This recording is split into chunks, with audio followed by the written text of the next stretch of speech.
We provide you the platform to turn your dreams into reality.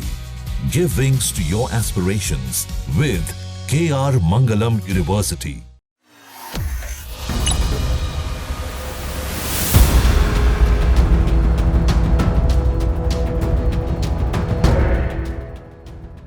रूस और Ukraine युद्ध को लेकर एक बड़ी खबर सामने आ रही है। रूस ने यूक्रेन पर रात के समय ऐसा हमला किया है जिसे अब तक का सबसे बड़ा हमला बताया जा रहा है।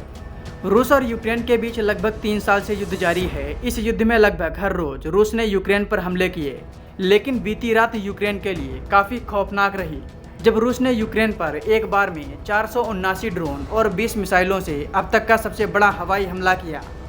यूक्रेनी वायुसेना ने बताया कि इस हमले में देश के मध्य और पश्चिमी क्षेत्रों को निशाना बनाया गया।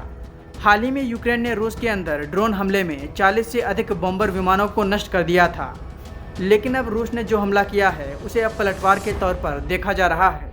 हालांकि यूक्रेन की वायुसेना ने दावा किया है कि उसने रूस के 277 ड्रोन और 19 मिसाइलों को हवा में ही नष्ट कर दिया है, लेकिन 10 ड्रोन और कुछ मिसाइलें अपने लक्ष्य तक पहुँचने में कामयाब रहीं, जिससे यूक्रेन में भारी तबाही हुई है।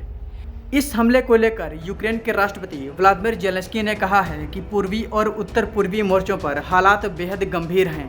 बता दें कि इससे पहले 4 जून को ज़ेलेंस्की ने बताया था कि रूस ने यूक्रेन पर 103 ड्रोन और एक बैलिस्टिक मिसाइल से हमला किया था।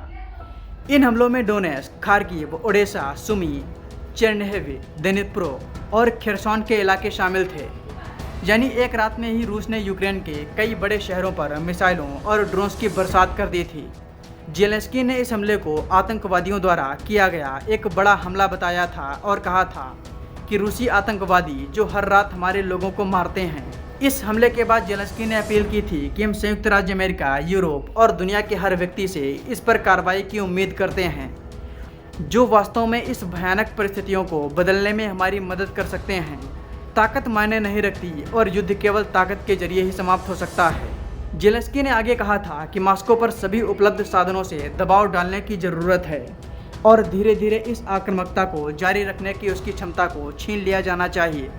बता दें कि जब से यूक्रेन ने रूस के 40 से अधिक बॉम्बर्स को निशाना बनाया है, तब से रूस ने यूक्रेन पर हमले तेज कर दिए हैं। रूस ने हमले तेज ही नहीं किए बल्कि इन हमलों को बहुत घातक बना दिया है। इसी वजह से ज़ेलेंस्की दुनिया भर के देशों से रूस पर दबाव डालने की अपील कर रहे हैं।